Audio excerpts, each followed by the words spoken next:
Viewers, good morning. എല്ലാവർക്കും നമസ്കാരം. മൗനരാഗം സീരിയലിൻ്റെ ഇന്നത്തെ വിശേഷത്തിലേക്ക് എല്ലാവർക്കും സ്വാഗതം കേട്ടോ. അങ്ങനെ നമ്മുടെ രാഹുലിനെ ഞെട്ടിച്ചുകൊണ്ട് രാഹുലിൻ്റെ മുന്നിലേക്ക് സേനൻ വരിക. സേനനെ കണ്ട പാടെ തന്നെ ആളൊന്ന് ശരിക്കങ്ങ് ഭയന്നു. എന്താ ഇത് സംഭവിക്കുന്നത്, ഒന്നും തനിക്ക് മനസ്സിലാകുന്നില്ലല്ലോ എന്ന് പറഞ്ഞ് ആലോചിച്ചങ്ങനെ നിൽക്കുന്ന സമയമാണ് രൂപ രാഹുലിൻ്റെ മുന്നിലേക്ക് വന്നത്.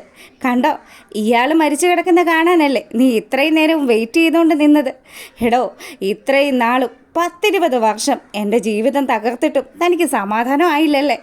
താൻ ഈ കാണുന്നതൊന്നും അല്ല എൻ്റെ ചന്ദ്രേട്ടനും ഞാനും തമ്മിൽ ഒന്നിച്ചിട്ട് ഇന്നേക്ക് 1 വർഷം തികയുക. ഞങ്ങളുടെ വെഡ്ഡിങ് ആനിവേഴ്സറി ആടോ എന്ന് പറഞ്ഞതും രാഹുൽ ശരിക്കങ്ങ് ഞെട്ടി.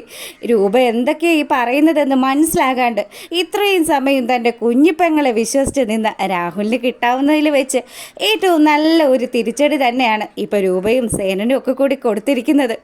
അങ്ങനെ ഇവർ അന്തിച്ച് നിൽക്കുമ്പോഴത്തേക്കിനും നമ്മുടെ സേനനിങ്ങ് വന്നിട്ട് താരയുടെ അടുത്തേക്ക് വന്നു. കണ്ടോ, എടാ, ഞാൻ ചതിച്ച് എന്ന് പറയുന്ന നിൻ്റെ കാമുകിയല്ലടാ ഈ നിൽക്കുന്നത്. നീ എന്തിനാ ഈ പാവത്തിനെ എങ്ങനെ വഞ്ചിച്ചത്? അവൾ നിറവേറുമായിട്ട് നിന്ന സമയത്ത് പോലും നീ അവളെ സ്വീകരിക്കാൻ തയ്യാറായില്ലല്ലോ. എന്നിട്ടും നീ അവളോട് ഒരുപാട് ക്രൂരതകൾ കാണിച്ചു. നീ അതും പോരാഞ്ഞിട്ട് ഈ എൻ്റെ ജീവിതം വെച്ച് കളിച്ചു. എടാ, ഇതിനൊക്കെയുള്ള ശിക്ഷ ഇത്രയും വർഷങ്ങൾക്കിപ്പുറം നിനക്ക് ലഭിക്കുമെന്ന് നീ സ്വപ്നത്തിൽ പോലും കരുതിയിട്ടുണ്ടാവില്ല അല്ലേ? എന്തായാലും ഇന്നാടാ ആ ദിവസമെന്ന് പറഞ്ഞ് സേനൻ എല്ലാ കാര്യങ്ങളും നമ്മുടെ രാഹുലിൻ്റെ അടുത്ത് വെളിപ്പെടുത്തുകയാണ്. രൂപയാണെങ്കിൽ നല്ല സന്തോഷത്തിൽ നിൽക്കുക. ഈ ബഗാസുരനെ വലിച്ചു കീറാൻ കിട്ടുന്ന ഒരു അവസരമാണല്ലോ. അതുകൊണ്ട് തന്നെ രൂപ പറഞ്ഞു, നോക്ക്, ഞാനും എൻ്റെ ചന്ദ്രേട്ടനും കൂടി വിവാഹം കഴിഞ്ഞതിൻ്റെ ആ ആഘോഷങ്ങൾ താൻ കണ്ടോടോ എന്ന് പറഞ്ഞ് അവരുടെ ആ ഒരു ടി വിയിൽ ആ വീഡിയോ ഫുട്ടേജ് പ്ലേ ചെയ്ത് കൊടുക്കുകയാണ്.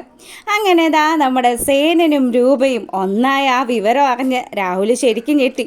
അപ്പോൾ ആൾ ആലോചിക്കുന്നുണ്ട്, ശാരിയും തൻ്റെ മോള് സരിയും ഒക്കെ പറഞ്ഞത് ഒരർത്ഥത്തിൽ ശരി തന്നെയായിരുന്നു. രൂപ തന്നെ ചതിക്കുമായിരുന്നു. അങ്ങനെ വളരെയധികം ദേഷ്യത്തോടും സങ്കടത്തോടും കൂടി രാഹുൽ ഈ കാഴ്ചകൾ കണ്ട് നിൽക്കുക. കണ്ടില്ലേ, ഇതേ തനിക്ക് വേണ്ടി ഞങ്ങൾ കരുതി വെച്ചിരിക്കുന്ന ശിക്ഷ തന്നെയാണോ ഇത്? എൻ്റെ അച്ഛനും അമ്മയും ഒന്നായിട്ട് ഇന്നേക്ക് 1 വർഷം കഴിഞ്ഞിരിക്കുക.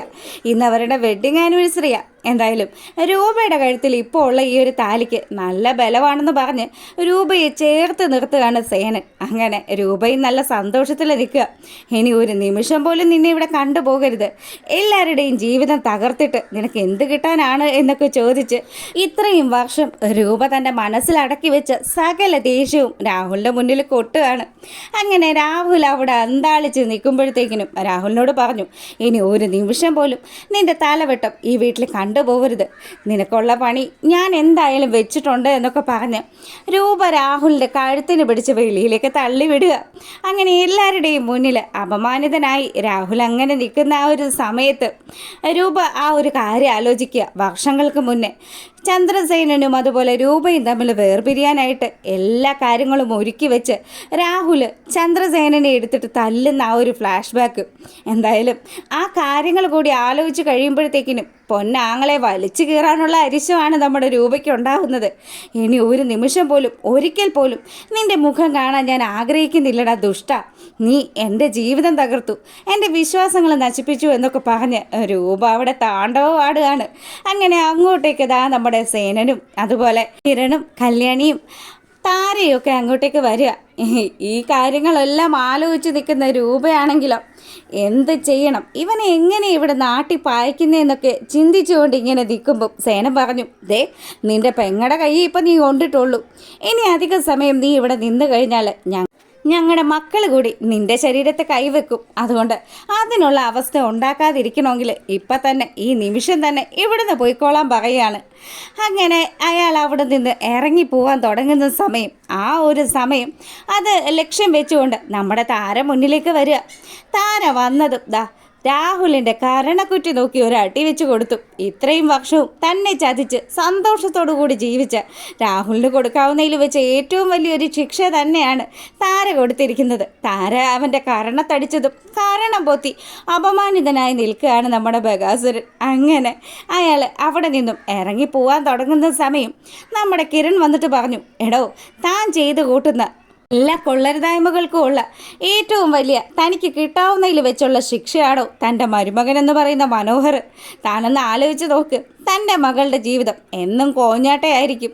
കല്യാണിയും അതുപോലെ തന്നെ പറഞ്ഞു, സരയും താനും ഒന്നും അനുഭവിക്കാതെ ഈ ഭൂമി വിട്ട് പോവില്ല. എന്തായാലും ഇനി തന്നെ ഇവിടെ കണ്ടുപോകരുതെന്നും പറഞ്ഞ് സേനനും അവനെ ആട്ടിപ്പായിക്കുമ്പോഴത്തേക്കിനും കിരൺ പറഞ്ഞു, അവിടെ നിൽക്ക്, താൻ അങ്ങനെ അങ്ങ് പോയാൽ ശരിയാവില്ലല്ലോ. അങ്ങനെ അവനാണെങ്കിൽ അവിടെ ആ കാറിനകത്ത് സൂക്ഷിച്ചിരുന്ന ആ റീത്തെടുത്തുകൊണ്ട് വരികയാണ്. ദേ, ഇത് താൻ എൻ്റെ അച്ഛന് വേണ്ടി വാങ്ങിക്കൊണ്ടുവന്ന റീത്തല്ലേ? എന്തായാലും ഇത് തൻ്റെ നെഞ്ചത്ത് തന്നെ ഇരിക്കട്ടെ. ഇത് ഏറ്റവും അധികം അവകാശപ്പെട്ടിരിക്കുന്നത് തനിക്ക് തന്നെയാണ്. താനിപ്പോൾ ചത്തതിന് തുല്യമല്ലേടോ. താൻ ഇനിയും എന്തെങ്കിലും ഉടായ്പുമായിട്ട് ഞങ്ങളുടെ ഇടയിലേക്ക് ഇറങ്ങിക്കഴിഞ്ഞാൽ തന്നെ ഞങ്ങൾ എല്ലാവരും കൂടി വലിച്ചു കീറുമെന്നും പറഞ്ഞ് രാഹുലിനെ അവിടെ നിന്നും ആട്ടിപ്പായിച്ചു വിടുകയാണ് കിരണും കല്യാണിയും അതുപോലെ നമ്മുടെ സേനനും ഒക്കെ. ഈ സമയമാണെങ്കിൽ ഇതാ മുടിയൊക്കെ മൊട്ടയടിച്ച് നമ്മുടെ പ്രകാശൻ വേറൊരു ലുക്കിൽ അങ്ങനെ ഭംഗിയൊക്കെ ആസ്വദിച്ചുകൊണ്ട് നിൽക്കുക. ആ ഒരു നിപ്പൊക്കെ കാണുമ്പോഴത്തേക്കിനും വിക്രം അങ്ങോട്ട് വന്നിട്ട് ചോദിച്ചു, അല്ല ഇതെന്താ അച്ഛാ, അച്ഛൻ എന്തിനാ മുടിയൊക്കെ മുട്ടയടിച്ചത്? എടാ പൊന്നുമോനെ, നമുക്ക് ഒരാചാരം ഉണ്ടായിരുന്നു, പണ്ട് കാലത്തൊക്കെയുള്ള ഒരാചാരമാണ്. ദേ, നമ്മുടെ വീട്ടിലോ നമ്മുടെ ബന്ധത്തിൽപ്പെട്ട ആരെങ്കിലും ഒക്കെ മരിച്ചു കഴിഞ്ഞാൽ മുടി മുട്ടയടിക്കുന്ന ഒരു ചടങ്ങ്. അതിന് അച്ഛൻ എന്തിനാ മുട്ടയടിച്ചത്? നമ്മുടെ ആരാച്ചാ മരിച്ചു പോയത്? എടാ മോനെ, ദേ ഞാനേ ആ രാഹുൽ പറഞ്ഞ ഒരു കാര്യം ആലോചിച്ചുകൊണ്ട് നിൽക്കുകയായിരുന്നു. എന്ത് കാര്യം അച്ഛാ? അതെ, അവൻ ആ സേനനെ കൊല്ലാനുള്ള ചില പദ്ധതികളൊക്കെ തയ്യാറാക്കിയിരുന്നു. എന്തായാലും ഇന്ന് ആ കാര്യം അങ്ങ് നടന്നു. അച്ഛൻ എന്താ അച്ഛാ പറയുന്നത്? ആടാ മോനെ, സേനൻ മരിച്ചു. സേനനുണ്ടല്ലോ, സേനൻ ഇപ്പോൾ അങ്ങേ ലോകത്താണുള്ളത്. എന്തായാലും അവൻ്റെ ആ ഒരു ചടങ്ങ് നടക്കുന്ന സമയത്ത് എനിക്കവിടെ ഒന്ന് എത്തിപ്പെടണം. അങ്ങനെ ഫോൺ എടുത്ത് നമ്മുടെ രാഹുലിനെ വിളിക്കുകയാണ്. അപ്പോൾ രാഹുലാണെങ്കിലോ, എനിക്കോ എന്തായാലും ഇതൊക്കെ കിട്ടി, ബാക്കി പ്രകാശം മേടിച്ച് കൂട്ടിക്കോട്ടെ എന്ന് വിചാരിച്ച്. എന്താടാ പ്രകാശ? അല്ലടാ, മരിപ്പിൻ്റെ കാര്യങ്ങളൊക്കെ എന്തായി? അതിപ്പോൾ ഭംഗിയായിട്ട് നടക്കും, നീ വേഗം അങ്ങോട്ട് ചെന്നോ, ബാക്കിയൊക്കെ നീ വാങ്ങി കൂട്ടിക്കോ എന്നുള്ള രീതിയിൽ ഫോൺ വയ്ക്കുക. ആ ഒരു സീനിന് ശേഷം നമ്മളെ കാണിക്കുന്നത് കിരണും അതുപോലെ സേനനും ഒക്കെ കൂടി ആ വെഡ്ഡിങ് ആനിവേഴ്സറി അങ്ങ് ഗംഭീരമാക്കാനുള്ള ചില ചർച്ചകളൊക്കെ നടത്തിക്കൊണ്ടിരിക്കുക. എന്തായാലും നമ്മുടെ യാമിനി കൊണ്ടുപോയി അവർക്കൊരു ജ്യൂസൊക്കെ കൊടുത്തിട്ട് പറഞ്ഞു, അതെ ഇന്ന് ആഘോഷങ്ങളൊക്കെ നടക്കുന്ന ഈ ദിവസം എല്ലാം എടുത്തിട്ട് ആ ബെഗാസോൻ്റെ ഫോണിലേക്ക് ഇട്ട് കൊടുക്കണം. അവൻ കാണട്ടെ, കണ്ടങ്ങ് അന്താളിക്കട്ടെ. അവനെ പോലെയുള്ള ഒരുത്തനെ ഇന്ന് കിട്ടാവുന്നതിൽ വെച്ച് നല്ലൊരു ശിക്ഷയാണ് നിങ്ങളെല്ലാവരും കൂടി ചേർന്ന് കൊടുത്തത്. എന്തായാലും എനിക്ക് നല്ല സന്തോഷമായെന്നൊക്കെ പറഞ്ഞ് യാമിനി വളരെ ഹാപ്പി ആയിട്ട് സംസാരിക്കുക. പിന്നീടാണെങ്കിലോ ഡ്രൈവ് ചെയ്ത് പോകുന്നതിൻ്റെ ഇടയിലും ബെഗാസുറിന് ഇവിടെ നടന്ന കാര്യങ്ങളും താൻ അപമാനിതനായ കാര്യങ്ങളും ഒക്കെ ആലോചിച്ച് നല്ല ടെൻഷനുണ്ട്. ഇങ്ങനെയായിരുന്നു യാത്ര ചെയ്യുന്ന സമയത്തും നമ്മുടെ പ്രകാശിൻ്റെ കോള് വന്നു. പ്രകാശിനോട് എന്താടാ നിനക്ക് വേണ്ടത്? അല്ലടാ, ഇന്ന് തന്നെ ചടങ്ങ് ഉണ്ടാവുമോ അതോ ഇനി നാളത്തേക്കെങ്ങാനും? അമേരിക്കയിൽ നിന്ന് സോണിയും കൂട്ടരും ഒക്കെ വരണമല്ലോ. എടാ, ഇന്ന് തന്നെ ഉണ്ടാവും, നീ വേഗം വന്ന് ചടങ്ങിൽ പങ്കെടുത്തോളാൻ പറഞ്ഞ് അവൻ ഫോൺ കട്ട് ചെയ്യുക. ദേ രാഹുൽ പറഞ്ഞു ഇന്ന് തന്നെ ചടങ്ങുണ്ടാവും. അല്ല അച്ഛാ, എന്താ അപ്പോൾ ആ അമേരിക്കയിൽ പോയി കിടക്കുന്നവരൊക്കെ അവളൊക്കെ ഇവിടെ എത്തിയിട്ടുണ്ടാവുമോ? ഇന്നോ നാളെയോ ഒക്കെ ആയിട്ട് എത്തേണ്ടതാണ്. എന്താക്ക് സംഭവിച്ചാലും നമ്മളിന്ന് ആ കിരണിൻ്റെ മുന്നിൽ പോയി നിൽക്കുകയും ചെയ്യും. ആ കാഴ്ചകളൊക്കെ ആവോളം ആസ്വദിക്കുകയും ചെയ്യും. എന്തായാലും എൻ്റെ അമ്മ എൻ്റെ അടുത്ത് നിന്നും ഇപ്പോൾ മാറി നിൽക്കുന്നുണ്ടെങ്കിൽ അതിനൊക്കെ കാരണക്കാരായിട്ടുള്ളവർക്ക് കിട്ടുന്ന ശിക്ഷയൊക്കെ കണ്ട് ഞാൻ അങ്ങ് ആനന്ദിക്കണ്ടേ മോനെ? അതല്ലേ അതിൻ്റെ ഒരു ശരി. അത് തന്നെ അച്ഛാ വേണ്ടത്. അവനും അവളും ഒക്കെ കരയുന്ന കാഴ്ച അതാ എനിക്കും കാണേണ്ടത്. എന്തൊക്കെ സംഭവിച്ചാലും കല്യാണിയുടെ കണ്ണുനീര് കാണണമെന്നൊക്കെ ആഗ്രഹിച്ചുകൊണ്ട് പ്രകാശനും പൊന്നുമകൻ വിക്രമാദിത്യനും കൂടി ഗ്രൂപ്പ് ചർച്ച നടത്തിക്കൊണ്ടിരിക്കുക. അങ്ങനെ ഇവിടെ ഈ കാര്യങ്ങളൊക്കെ നടക്കുമ്പം നമ്മുടെ പ്രകാശം പറഞ്ഞു, മോനെ ഇതേ ഇന്നത്തെ ദിവസം ഇന്ന് അച്ഛൻ്റെ ദിവസമാണ്. ആ കിരണിൻ്റെ മുന്നിൽ ചെന്നിട്ട് ഞാൻ അവനോട് വിളിക്കും, എടാ തന്തയില്ലാത്തവനെന്ന്. അവനത് കേൾക്കുകയും ചെയ്യും. അവൻ്റെ അച്ഛനിപ്പം അങ്ങേ ലോകത്താണല്ലോ. നമുക്കിന്ന് വൈകുന്നേരത്തോടു കൂടി അവിടെ പോകുകയും ചെയ്യണം. കാര്യങ്ങളൊക്കെ കണ്ട് ആ ചടങ്ങൊക്കെ കണ്ടങ്ങ് സന്തോഷിച്ച് മടങ്ങി പോരുകയും ചെയ്യണം. ഇതിന് ശേഷം വേണം ഇനി കിരണിൻ്റെ കാര്യത്തിൽ എന്തെങ്കിലുമൊക്കെ ചെയ്യാൻ. രാഹുൽ ഇപ്പോൾ ചെയ്തിരിക്കുന്ന പ്രവൃത്തി എന്തായാലും നല്ലൊരു കാര്യം തന്നെയാണ്. രാഹുലിൻ്റെ ജീവിതത്തിലും ഒരുപാട് തിരിച്ചടികളാണല്ലോ ലഭിച്ചത്. അത് ശരിയാച്ചാ. ആ കല്യാണിയും കിരണും ഒക്കെ നശിച്ച് നാറാണക്കല്ല് പിടിക്കുന്നത് എനിക്കൊന്ന് കാണണം.